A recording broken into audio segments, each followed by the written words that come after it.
just us. It's just us. It's just us. It's just us. It's just us. Steph was feeling poorly today and could not arrive, and I'm sad. I am sad too. This is devastating news. I don't know if I'll ever recover. I mean, it could be worse. At least we're not on anybody's lists. That is fair. That is fair. How are you, Laura? We don't get to talk. I'm good. I'm having a good week. It's been a week of unexpected work, which is busy but good. Mm-hmm. I've had a few emails this week that were like, can you do a freelance project starting 8 a.m. tomorrow morning and handing it in the same day? I've had some of those this week. I'm like, yeah, I'll jump on that grenade. Why not? I've got a fun one to tell you about. I got a fun thing that happened this week to talk about. So, I went to see a wonderful band play live at the weekend. I don't know if you're aware of the Northern Boys. I have heard of the Northern Boys. They are a bit of a YouTube sensation. Yeah, for anyone who doesn't know, they're three elderly British Northern English gentlemen who sing songs about doing lots of drugs and maybe killing themselves because their wives don't love them anymore, and supporting trans people, set to really catchy beats. I went and saw them live, and they put on a hell of a good show. I bet. The show was happening the same day as London Trans Pride, so the energy was the entirety of London Trans Pride seemingly left Pride and walked into a 300-person venue and wedged I think considerably more than 300 people in there. And it was great. But that's not who I want to tell you about. This is set up for me to tell you about the support band. Okay. I've never been more confused by a support act in my life. Because I like to go to shows, even if I don't know who the support are. I'm the kind of person that will be front and centre barrier. I don't want to be a dead crowd for a support act. I want to make them feel welcomed on stage. It's hard enough for them. Right, exactly. And, sometimes you got a support act that, knows that no one knows their music, and they're gonna work to win you over. This is the support act that, for the first time ever, made me uncertain that I could confidently hype them up. Oh, okay. And there's nothing they did wrong, per se. They opened the set by going and putting a Palestinian flag up on the stage, and I was like, okay, Points. This is a good start. Then the music began. This man had his laptop on stage playing, the backing track he was singing to. The waveform was a rectangle. Oh. The whole thing was just, completely peaked and blown out. It sounded like someone had blown a speaker, but they hadn't. Mm. And initially, at the time, I thought, did he just miss sound check and they've, completely balanced him wrong or something? No, I've listened to recordings of this artist. I'm not going to name them. I'm not going to send people their way. This is just how it's meant to sound. It's like a noisecore band or something? Maybe. Because, I've seen noisecore bands and, I can see, it might not be my thing, but I can get it. Sure. The man then starts singing. And he's just quietly slurring. He gives the impression of, I was nervous about the gig, so I did a bit too much coke and had a little too much to drink right before the set. So I've never had an opening act that I could make fewer of the words out from. Oh, no. But that's not even it. If that was it, I'd be like, okay, not for me, whatever. He does not spend a minute of his set on the stage. He grabs the mic and as much cable as he can. Oh. And he walks around in the audience, finding whoever seems like the least interested in being a part of this possible, at the back of the room having a drink at the bar, and will just walk quite aggressively towards them, stand about 6 feet away, and just start beckoning with his hand to be like, come over, get closer. And nobody was ready for this angry man to walk over and silently beckon them. And it was a 40-minute set. Okay, I kind of... There's a part of me that kind of loves everything about it in, like, you know, like, taken broadly. Like, all of these things would put me off individually. But as a whole, it is clear that this act is attempting to deliberately alienate everybody in that audience. And you know what? I went through the stages of grief. By the end of it, I was almost into it. Yeah. Because, like, it was initially... The autism is not doing well with this wall of sound, which then became, like, befuddled confusion, but eventually became, like, a weird amount of crowd solidarity, because we all knew we were very confused and scared together. It weirdly brought the audience together, in a way that I don't know many support acts could.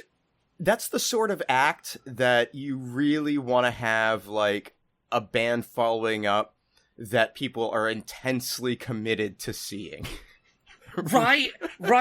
Yeah, it's... If this had been like an indie show and, like, the headliner was something people didn't really know, you couldn't have pulled this off. Right.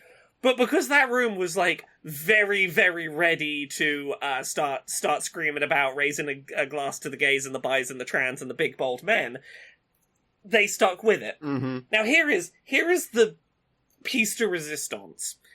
I had assumed from the wall of noise, I was like, I'm gonna look this guy's music up when I leave. And he put the Palestinian flag up when he started, and this is very, like, angry music. I assumed that, like, presumably there is quite a political message being slurred underneath this very angry music. Yeah. His most popular song online appears to be called Local Man Eats Hat. Well, you know, there's something to the idea that, you know, when you get intensely political, you narrow the audience a bit. But if you sing a song about a local man eating a hat, everybody can relate. Everyone can relate to his other famous song, Every Day at 4 p.m. I Watch Tipping Point on ITV1. Or such classics as I Coughed Phlegm in Your Stella. Okay. I know I will hate the experience of listening to this band, but I'm gonna have to check them out. And this is why I felt the need to bring this to you. You know what, fuck it. At this point, I'm just gonna say, he's called Nailbreaker. Nailbreaker, okay, yeah. I'm intensely fascinated. And I want to read someone who's into this genre's, like, deep, thoughtful, critical analysis of this as music. I want someone's intelligent take on what I experienced, because I am still adrift in an ocean of whatever it was. Wow. Yeah. Well, welcome to Podquisition. Yeah. We're here for... How are you doing? You asked me how I was doing, and I went on a 10-minute tangent. How about you? I'm good. Alice Cooper put out a new album on Friday, and I've started listening to that. And it sounds like, you know, an old Alice Cooper album. So that's cool. Yeah. It's nice. Good. It's good. But yeah, no, things are good here. Have we played video games? I've played some of them. How about you? Have you played any of them? I've played a couple things here and there lightly. Nothing too exciting, but some things we can discuss. Yeah, you want to kick us off then? What have you been playing? Well, I have continued to play that trading simulator, Let Them Trade. That sort of board gamey type thing, and I've made it to the final stage of the campaign. And it's good. It still remains a very sort of relaxing, low-stress simulator of trade that makes some cheeky references to how this whole system is, you know, exploitative, but what the heck, you're doing it anyway, and it's fun. And it reaches a point in the final campaign stage that I find kind of interesting, because I think the free play, which I have yet to delve into, just sort of lets you build up, and, you know, based on geography that I assume is somewhat randomly generated. And these campaigns as you progress through them, they start you off further in the progression than, like, just setting up your first cities, you know? They'll already have them there for you in some places that are providing some basic resources. So you don't have to, like, waste the 10 minutes it would take to get to that point or whatever, right? And that's all well and good.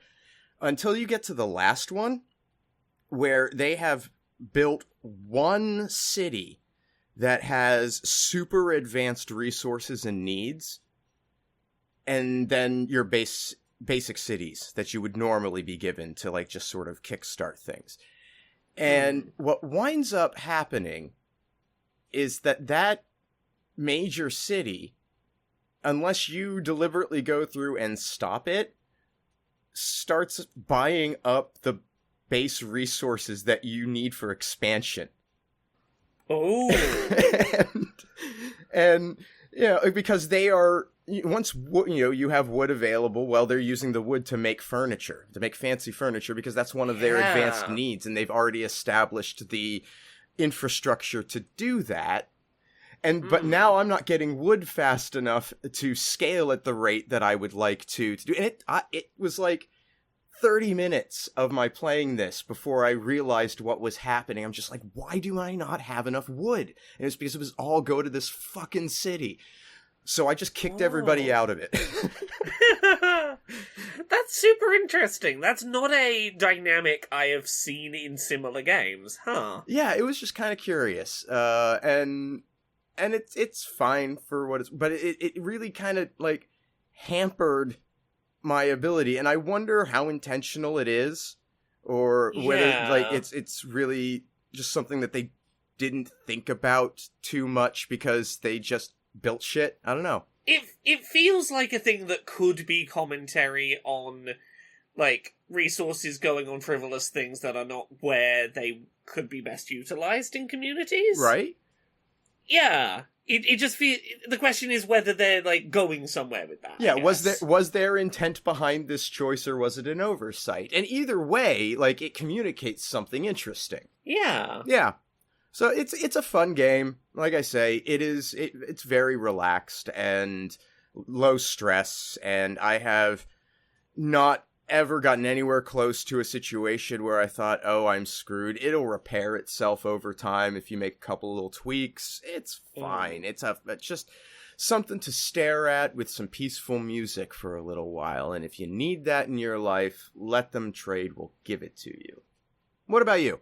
Well, talking of continuing to kind of play stuff that's been played before, I have well and truly gone down the rabbit hole since a couple of weeks ago talking about that Bridge Command, that sort of live interactive Star Trek experience. Mm-hmm. So when I went to that, a bunch of people reached out who'd listened to that Podquisition episode going, hey, if you enjoy this, you should check out a thing called Empty Epsilon, which is a sort of very similar sounding Star Trek-esque bridge simulator program that is completely free. It's available completely for free as an open source program. And I was like, yeah, sure, I'll give this a look. I went down a rabbit hole. Bridge Command that I went to recently, it is software built on top of the skeleton of Empty Epsilon. So the underpinnings of that Bridge Command experience I went to is an open source free program that you can run at home with relatively low spec machines, and there's a few differences, but the core of it is, like, some of the things that are their own unique job roles on the starship in Bridge Command are combined into a single job role in Empty Epsilon. It's got, like, I think 15 story missions that it ships with that can be played between 1 and 6 players, and I'll talk about playing it 1 player in a minute, because that's an interesting experience. But they're, like, an hour to 2 hour long story missions, and then there's, like, another 15 missions that are semi-randomized, replayable things that you can do for just you're fancying jumping into the mechanics of this, but you've played through all the story stuff already. It is fascinating trying to play this as a single-player experience. Because the way that it works is if you boot up a mission in Empty Epsilon, and you basically assign all of the job roles to yourself, and you jump into a mission. And you have a tab option in the top right that lets you swap between, like, 6 different screens for different stations that need manning. And it is surprisingly manageable to do so, because obviously you have a lot more stuff to juggle as a single person. Right. But it became apparent that, like, not needing to communicate information between, like, a room full of 6 to 10 people shouting their information to each other, you have all the information. Right. Yeah. It makes it very easy to streamline that process. Yeah. Yeah. You can streamline the communication of information and getting the information where it needs to get to and not miscommunicating things.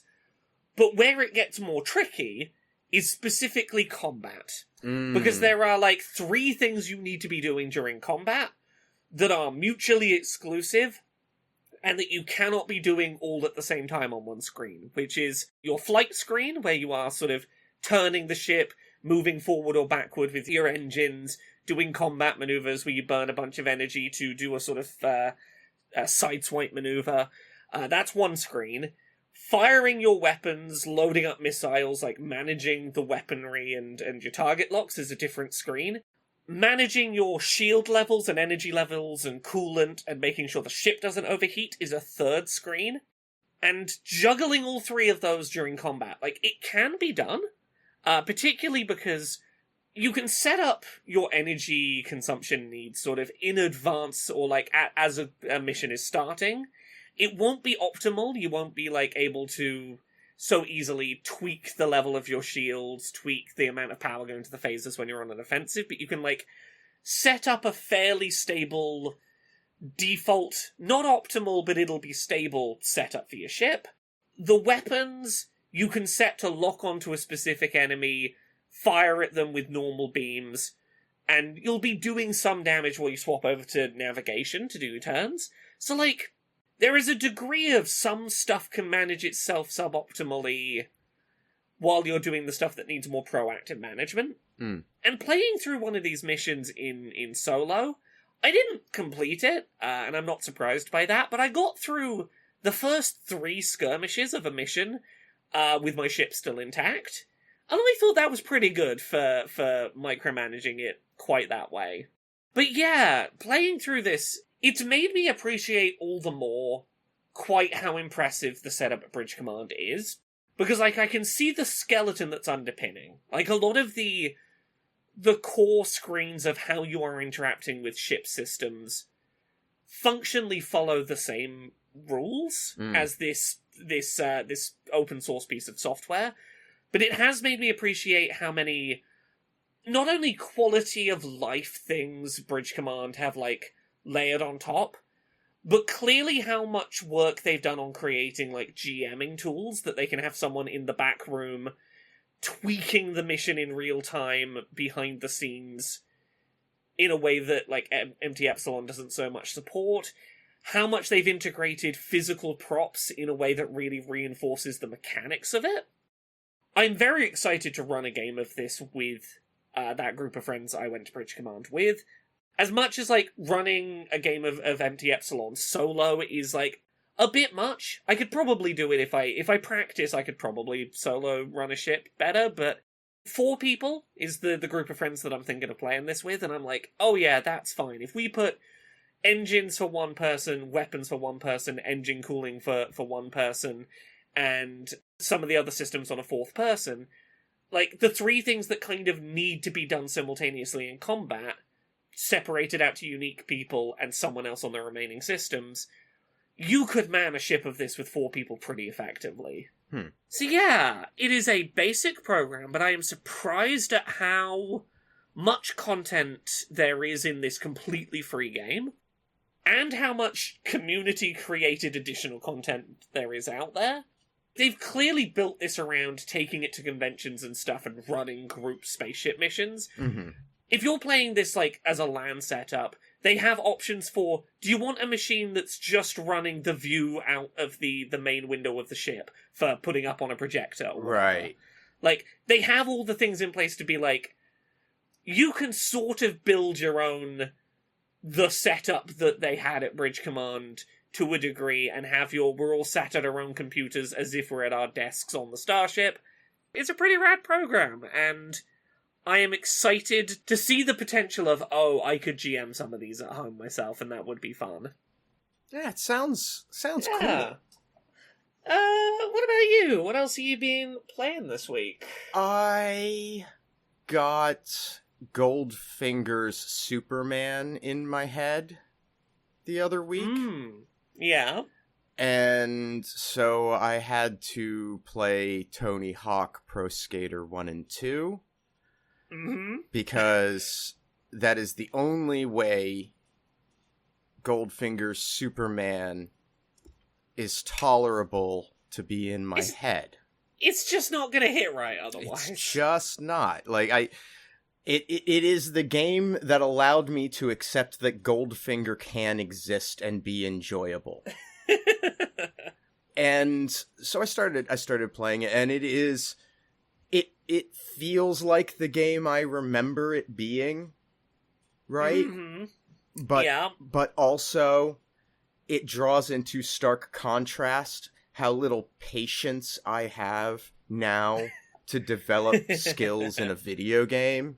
Yeah, that initial wall is a lot easier to accept when, like, this new video game might be the only new video game you get for a couple of months. I'd better get over that hurdle. Well, and even at the time, you know, when you compare it to other games that existed at the time, games that had arcadey elements and third-person cameras and things like that, it was maybe not revolutionary, but the next best thing, maybe, you could say. Like, it was a excellent game for its time.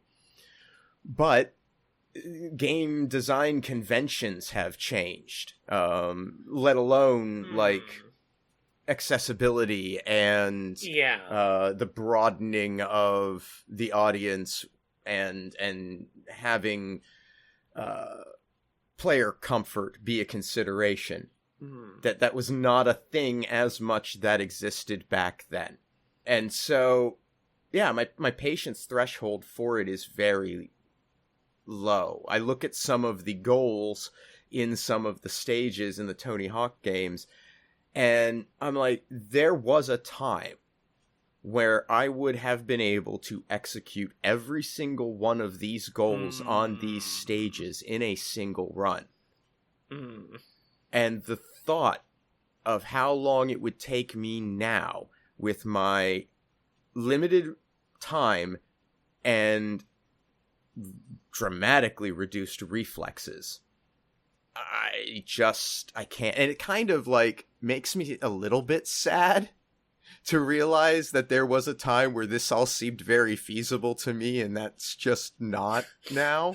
And at the same time, it's like, well, but should I really have put all of that time into getting that good at Tony Hawk Pro Skater? I don't know. I didn't have a lot better to do that I could think of except, you know, take drugs and press buttons. But but it certainly puts into sharp relief that that's no longer my life. Yeah. So you have those moments sometime of like, oh, time has passed. It sure has. I'm a different person now, huh? Yeah, but I do appreciate that the 1 and 2 it does seem to be extremely faithful. I appreciate that a feature that has carried through is the ability to disable music tracks from the soundtrack. And so now the only things that play when I'm playing Tony Hawk Pro Skater 1 and 2 are Goldfinger's Superman, Dead Kennedy's Police Truck, and Rage Against the Machine's Guerrilla Radio. Honestly, that's a pretty good soundtrack. That's really all the game needs.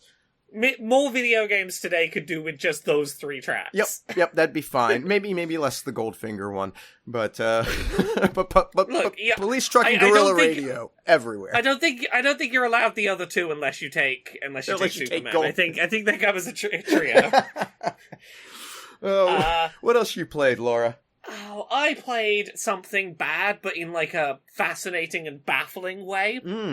I played, I think I've got the title of this right, Super Mario Party Jamboree TV Switch 2 Edition. Super Mario Party TV 2 Switch Edition. Jamboree. There's Jamboree in there somewhere. Oh, Jesus Christ.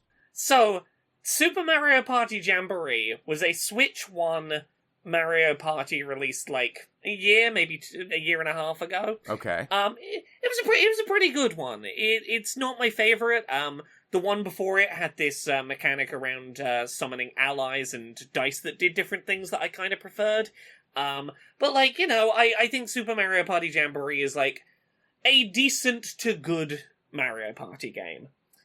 Mario Party Jamboree TV Switch 2, whatever it is a Switch 2 update to Super Mario Party Jamboree that adds a bunch of new content that is tied into gimmicks for the Switch 2. So there is like camera-based Kinect-style minigames, and there is mouse mode minigames and things added. And there's this mode where you, like, ride a roller coaster and you use the mouse to, like, shoot projectiles at things. I had assumed when I picked this up, as, like, a Switch 2 edition upgrade to a Switch 1 game, like, here's the picture I had in my head. I'm gonna boot this up, and it's just gonna look better inherently. It's gonna look and run better. And there's gonna be new content that'll get sort of thrown into the mix, so when I'm playing like a random game of Mario Party, I might get between rounds served up a camera minigame if I've got the camera plugged in, or a mouse minigame. Like that's just a thing that might happen, but otherwise it'll be new stuff put into the game that I have. That would be far too fucking simple for Nintendo. So if you click that, there's now like a really bad opening menu screen when you boot up, that's basically just like a couple of lazily thrown together JPEG buttons. And like the top one is Super Mario Party Jamboree. So I'm like, cool, I want to play the main mode. I'll click on that. Mm-hmm. The game runs at the old Switch 1 resolution. So I'm like, oh, did they just choose not to update the graphics on this, despite the fact that, like, they could have used, they've got DLSS, they could have bumped this up a bit without too much work. No. There is a way to play this game in, like, to play the old content, or at least a lot of the old content, not all of it, in a higher resolution, is you've got to go down to Jamboree TV, which is a separate option on the main menu, that gives you the main party mode, but in upscaled 4K. Oh. For some reason, the default option is play it without the updates. Play it without any of the new stuff, or without any of the graphics updates. Do you want to play this in Switch 1 mode for some reason? That's the default mode that you click on, because it says that one's Mario Party. What a strange choice. Right? Additionally, even when you go into that Jamboree TV mode, all of the new stuff is, like, really segregated away from the party mode, from, like, the board game mode, the thing that you want to be playing. You either play I'm just doing Kinect minigames, or you do I'm just doing mouse minigames, or you play the board game mode in higher definition, with some of the content not there, and I don't know why. Not all of it is there. Not all of it got to be HD. And, like, the thing is, if I could just play the base game from the Switch 1, visually upgraded, even if they're not going to integrate the camera minigames or the mouse minigames into the board game mode, the most interesting addition, and the thing that honestly I think will most get me to feel like I got some value out of this upgrade, is that if you've got a camera plugged into your Switch 2, you can make it so that next to everyone's characters in Mario Party is a video feed of their face. Meaning that when everyone's looking at Mario Party and, like, playing together, looking at the TV, and someone gets, like, all of their stars stolen in an absolutely bullshit move, you can see on the screen the moment that their heart breaks. Right. The fact you're looking at Mario Party isn't stopping you from seeing the absolutely devastated expressions on your friends' faces. And that's the best addition to this, honestly, is just that one little feature.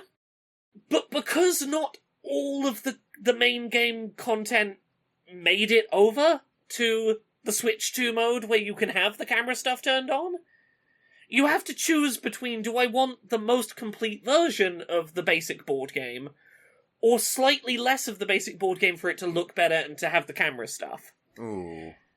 I shouldn't be having to make that kind of choice. It should just be... It is just inherently better. I don't have to make choices about which bit of... Do I want to have worse visuals to get more content but not have this cool new feature, or do I want this or do I want that? It's such a weird integration. Yeah, it doesn't make... I'm sure that there is a good reason from their perspective to do it this way. I imagine there is some underlying technological, we didn't think in advance about integrating this update, and now that we're trying to dig into the code, something load-bearing is being a problem. I get it. But then why release it? Why release the thing that is so quite clearly not what it should be? Yeah, it's a very weird offering, and I'm baffled that it exists, and it's such a not Nintendo kind of polish. Yeah. Not what I would expect from them. Weird. Yeah, so that's Super Mario Party Jamboree TV Switch 2. You been playing anything else this week? No, that's pretty much been my week. I've been playing one other one that I've been having some fun with. I started playing a game called Shooty Alien Invasion. I saw this, and it is visually fascinating to me. Yeah, I'm trying to work out how to describe its visual style. It is a first-person shooter with, in a 3D environment largely made up of 2D standees. Yeah. It's got a very... I feel like a WarioWare game feel to its aesthetic. I don't know how better to describe its look. It kind of reminds me of, if High on Life had been flat. Yeah. And not bad. Yeah. It's what if Paper Mario was a little bit more deliberately jagged around the edges and scribbling outside the lines. It has sort of an almost Cartoon Network aesthetic. Yeah, you'd see this on a weird, middle of the night Adult Swim thing that gets aired once and never again, and people have weird memories of kind of animation. I call it a first-person shooter. It is sort of. The first-person shooting is a means with which to interact with the world. It is equal parts a first-person narrative exploration RPG, kind of. It is a vehicle for exploring a community and talking to a bunch of colourful, queer, lefty characters that have silly little missions they need you to do, so that you can recruit them to be members of Fork, which is Forces of Robot Killing. Okay. Yeah. I think is what it stands for. You're going and doing silly little quests to collect your little collective of leftists together who are going to go shoot all the robots. The robot combat that is there is little arena wave-based stuff. Not overly challenging. It's clearly designed to be completable if you're someone that's, not super into first-person shooters. Your health completely restores itself automatically after combat ends. They want you to get through this. I'm mostly having fun with this aesthetically, and from the writing of the characters. The characters are all very enjoyably written. There is a real feel of knowingly playing around in the space of, Gen X nihilism, and trying to have a space that feels half Gen X nihilism, half current day queer politics. Mm. And those mesh in an interesting way. I like the characterization they're doing, and it feels good to be playing. I'm never mechanically having a bad time with it. I want to know where it's going. I'm not super far into it, and right now, a lot of the combat has felt back away while shooting the one gun I have, making sure that I don't back into a wall, and just making sure that I'm aware of my own backing away. Sort of a Serious Sam type of approach. Yeah, it's the...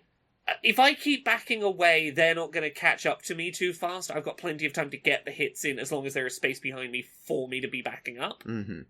And these aren't, like, huge environments, so you do have to have that situational awareness a bit. I'm curious if there's going to be weapon variety or enemies that I feel like I have to fight in distinctly different ways. Even if the combat, like, doesn't really evolve, I will still be having fun exploring this world. So yeah, I'm having fun with that so far. It really does look striking, and it's the kind of thing, just upon a glance, gives me a sense that it has a sense of humor that I'm gonna appreciate. It's just goofy looking. It's very goofy. I'm having a great time with the humor.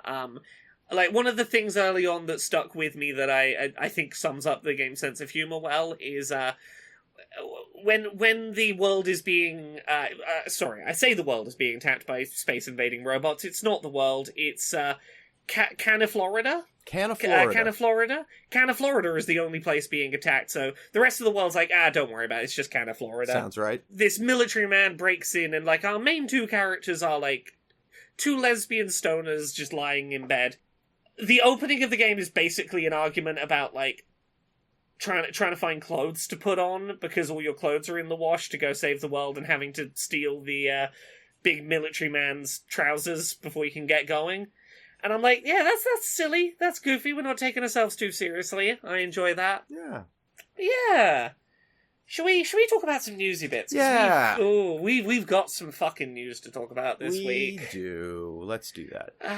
Yeah. So you know how we finished last week by talking about Steam taking down all the sex games because some Australian TERFs had a bit of a shout at Visa and MasterCard? Yep.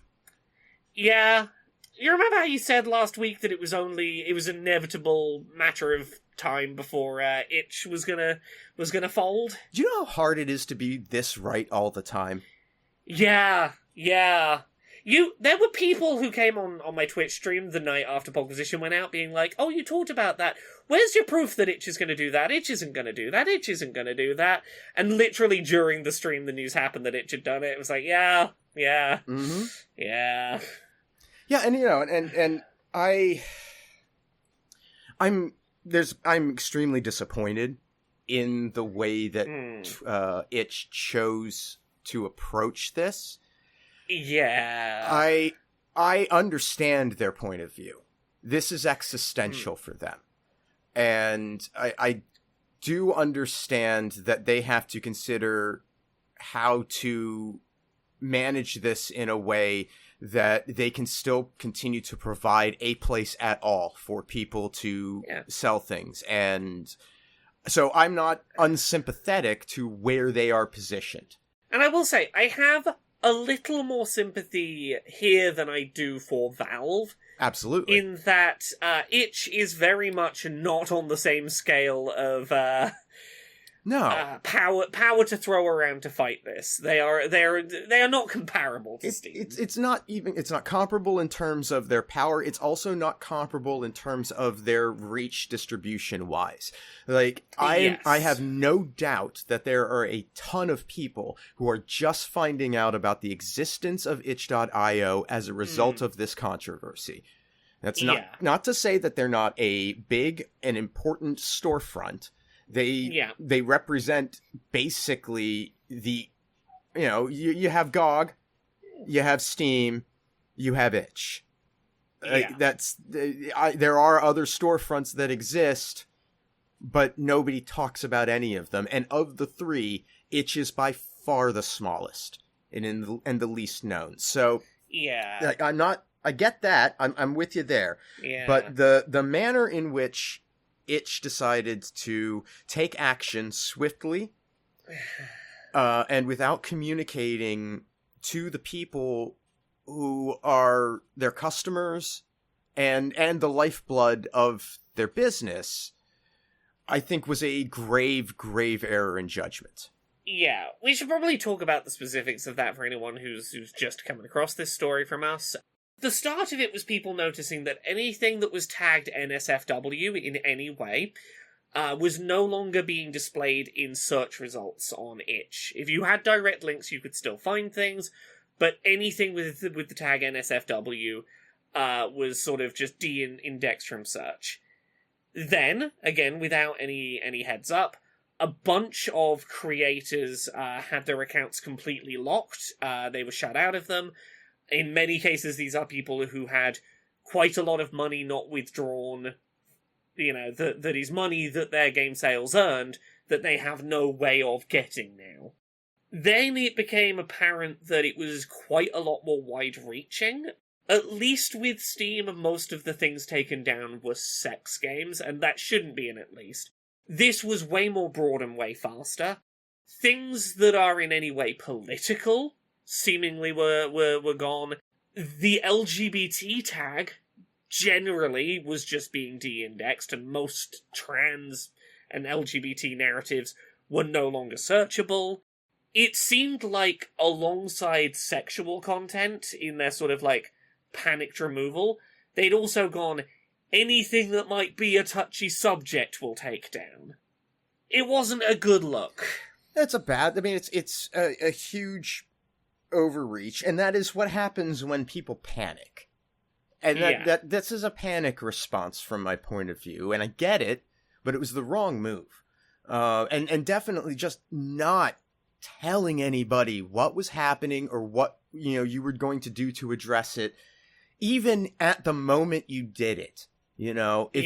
Even just sending out an email blast explaining your position and what you're doing the second before you press the button to do it, I'd be able to forgive a lot of that. You are in a desperate situation and you need to make sure that you are safe long enough to find resolution. I get that. But this was wrong. It was just wrong. And in that fear, you have demonstrated to a group of people who have been dependent upon you for their livelihoods, for their ability to distribute their art. You've demonstrated that they can't trust you, that you will not have their interests in mind when you make decisions about your future. And yeah, that's going to be a big problem for Itch going forward. Yeah. Itch has thrown out a couple of platitudes. I don't know how much we should read into them. They have claimed that they are looking for alternative payment processors, but I really don't know who the fuck you're going to find at this point. If there were good alternatives, Well, there is an alternative that does exist. Basically, the last time, or maybe the time before last, that the credit card companies started getting all up in the porn business and trying to shut shit down, one of the largest porn production companies, their founder, I believe, started his own. And so there is a payment processor out there that does primarily deal with the adult industry.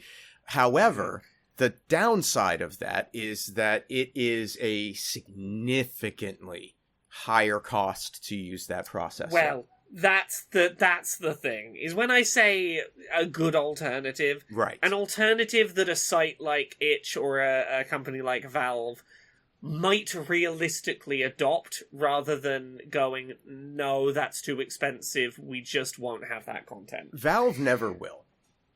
Now, Itch, maybe Itch would go that route, and there might be a way, because the thing that they have to do is be able to provide a majority of their users who aren't making content that could be a problem access to all of the processors that they can, and then limiting the other content to the... And I don't know if that's workable. I don't know if it's workable, but that was the first thought I had, is there any way to go, if you get flagged as this kind of content, you can still sell, but there will be higher fees because we have to put you through this processor. Yeah, that's the only way I can see it, because the user base at large is not, I think, going to accept the additional expense of the higher processing. They're going to complain about footing the bill for sexual content is the way they'll see it. Yes. Which they would not necessarily be wrong to feel that way. So. No. On top of that, there has been a multiple day long campaign that's been going on of people basically trying to jam up the Visa and MasterCard phone lines, attempting to follow Collective Shout's approach that they used with their playbook of keep calling and being such a nuisance that someone goes, okay, fine, what do you want us to hear? Collective Shout have talked about the fact that they originally tried an email campaign that didn't get them where they wanted, so they started the phone calling campaign. I will say to the people who are now doing the phone calling campaign as a counter campaign, you need to be sustained with this. Yeah. If something like this is going to work, you don't even need that many people. You just need a long time period where there are some people still doing it. You need to keep enough people doing it long enough that it is a problem for them. Yeah, it's going to have to be one of those things where it remains an inconvenience for all of the other customers that need to use the service or that want to use the service. I like this because one of the bigger protest tactics that we see in the meat space is stopping traffic, right? And it gets a lot of resistance because people can see the people stopping the traffic. But when you're locked up in a phone system, you can't see the people stopping the traffic. And so the only people you can blame is the company. Yes. So, yeah. The only other bit I'll put into this, and I don't think that this makes anything good, but so Collective Shout have put out a statement in response to Itch removing all of the stuff that it did, clearly trying to back away from some of the reputation they have earned from this. I'll read from it. We called on itch.io to remove rape and incest games that we argued normalize violence and abuse of women. Itch.io made the decision to remove all not safe for work content. Our objections were to content that involved sexualized violence and torture of women. Yes, well, we exist in a culture where we can't seem to distinguish between these things and their existence. And so, in that scenario, you have basically put them in a position where they feel they have no choice but to do that. Oh no, the consequences of my actions. They're trying to go, well, we didn't ask you to take all that stuff down. It's yes, you but did. You decided you wanted these things down badly enough that you were going to go threaten their ability to make money to the point that they had to panic and take everything down to be safe because you jeopardized their ability to pay creators. And themselves. You are the ones that made that happen. Yeah. You tried to take all the food out of their mouths. I have this scorched earth approach to doing things. Why is the earth scorched? Fucking idiots. Yeah. They're trying to minimize their complicity, their responsibility. Yes, this is their fucking fault. No, the credit card processors were perfectly happy to take the money until you came along and did your months-long bullshit. And you get to own this now. You don't get to back away. You are responsible. And I will continue to say Collective Shout is completely, wholly responsible for this scenario. Well, no, not completely and wholly. Visa and MasterCard in their sort of overly zealous response. I think they got a bit of culpability here. Fair enough. But they are a mindless beast. Yes. This would not have happened if Collective Shout had not collectively shouted. Yes, they opened the door for the beast and pointed it in the direction and said, go. That's what this is. Yes. Let's follow this up with 3 stories back-to-back about Xbox. So you're aware of the UK's bullshit we've got going on right now with the Online Safety Act. Yeah, you're having to verify all of your IDs for any kind of adult content, and it's turned into just a massive bureaucratic mess, and I suspect it's going to be a real privacy issue that could very well be in violation of a lot of European law around this. Yeah, if only we were part of the EU, I think they'd probably be protecting us right now.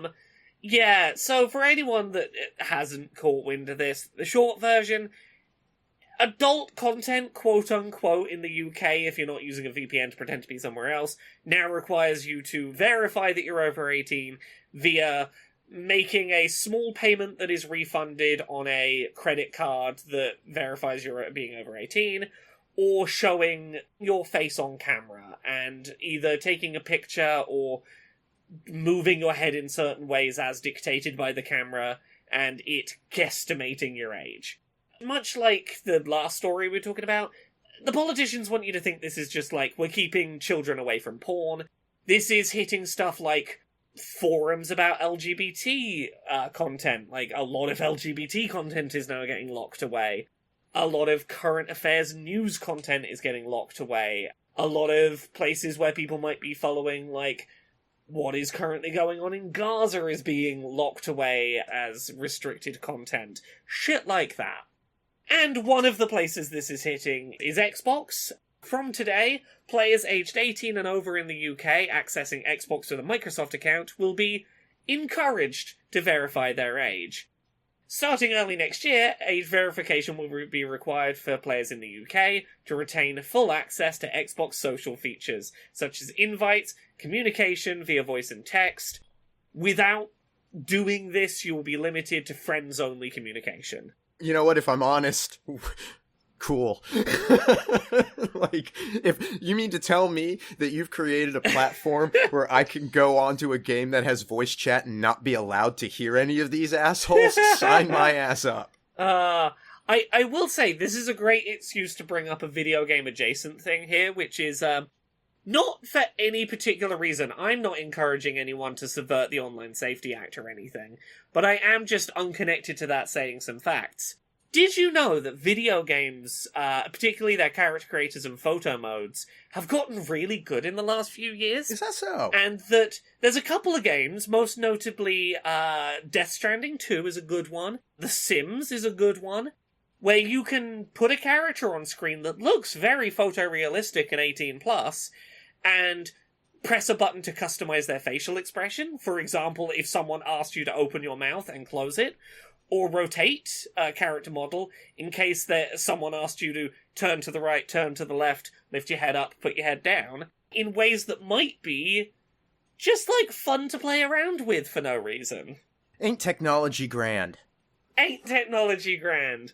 I'm so glad that I can boot up Death Stranding 2 whenever I want. I love that that's an option I have this week. And I'm glad that we have people in power who are responsible enough to create a system that would not be, like, super easy to subvert. Exactly. No one has ever heard of Death Stranding 2 or a VPN. Those are both impossible technology. Well, the government has, I hear, heard about VPNs because there's been such a spike in usage that they are threatening to ban VPNs in the UK. That's fine. Now. I'll just use a VPN to get around the VPN ban.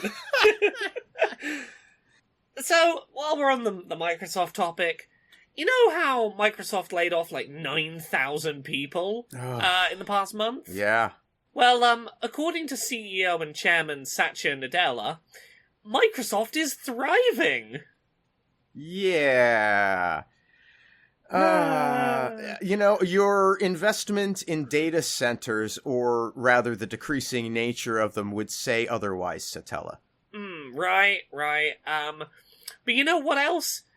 There's a bunch of stories that have come out from those layoffs about Microsoft leaning really hard on AI. Off the top of my head, one of them was, the last 6 months, people working at King were told to develop AI tools to, quote, help them with their job. Sure. Before them being fired and their jobs were replaced with that AI they built. Yeah, we spoke about that a couple weeks back. Yeah. Yeah.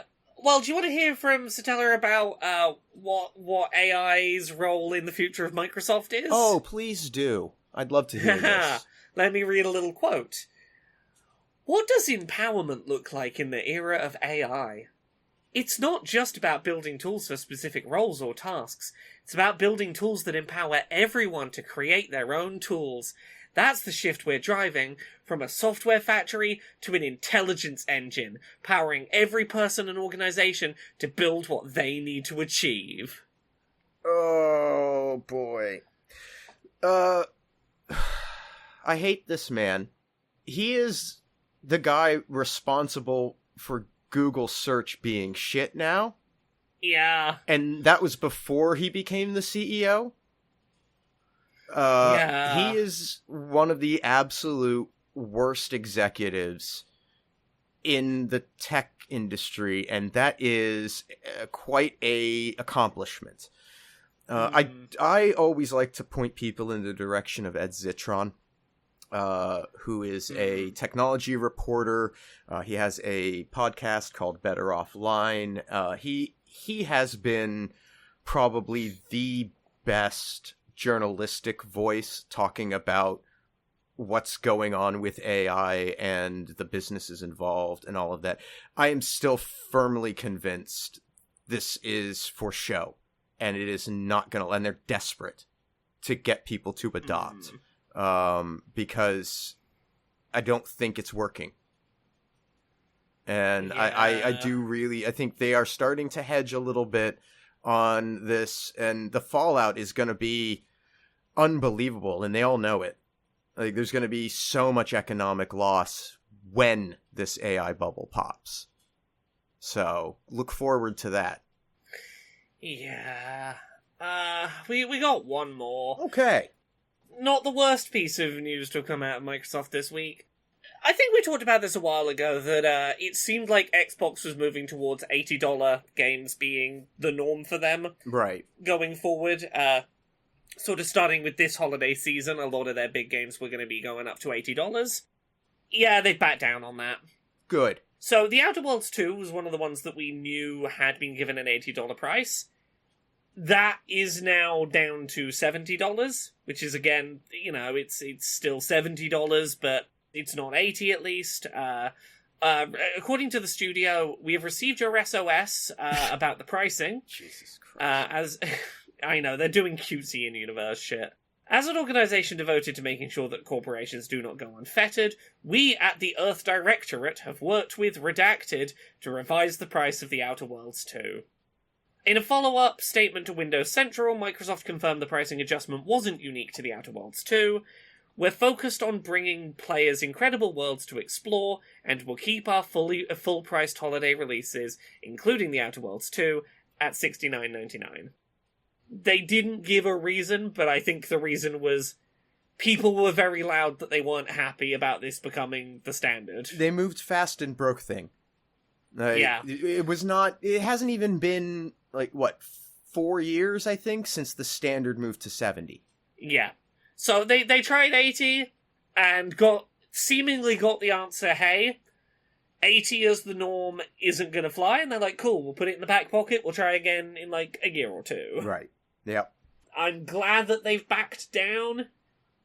Just watch for them to try it again. They're going to try it again as soon as they think you're not paying attention. Well, it's not in their interest. People don't have money. And now you're trying to get them to give you even more for the thing. And It's not a good time to try and do it. And we all still remember how it went the last time when you raised the prices. The games haven't gotten that much better. So... Yep. And you're spending considerably less making them by turning it all into AI and not paying people. So, you can't have it both ways. Stop it. Yeah. Stop it. Yeah. I think that's everything for this week. Well, I'm sure that there is more in this world, this great, vast world, that people could go and find. And you're doing the things that people can find, Laura. Where are you doing the things that people can find? Well, people can find the things that we're doing over at Laura K. Buzz, wherever you happen to find things. Blue Sky, YouTube, Twitch, TikTok, Patreon, that's the one that pays the bills, as little as $1 a month over there. Allows me to keep doing all this shit. I am currently playing through the English dub of Yakuza 0 over on Twitch, Mondays, Wednesdays, and Fridays at about 9:30 p.m. UK, 4:30 Eastern, 1:30 Pacific. Check that out. It's silly and serious crime nonsense. Other than that, just Laura K. Buzz. You'll find all the stuff I'm doing at Laura K. Buzz. What about you, Conrad? Where are you out on the internet? Oh, you can find me at Conrad Zimmerman on Blue Sky. You could hang out with me on Twitch at twitch.tv/thatconradzimmerman.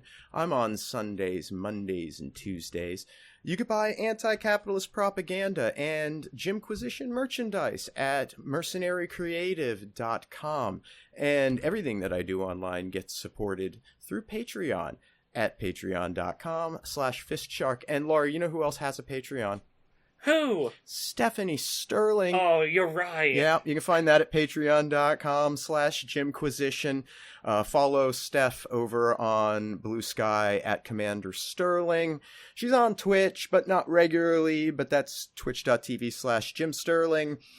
Go buy Date Everything and Quantum Witch, 2 games that Steph wrote for that are available now where fine games are sold and even on Steam and itch.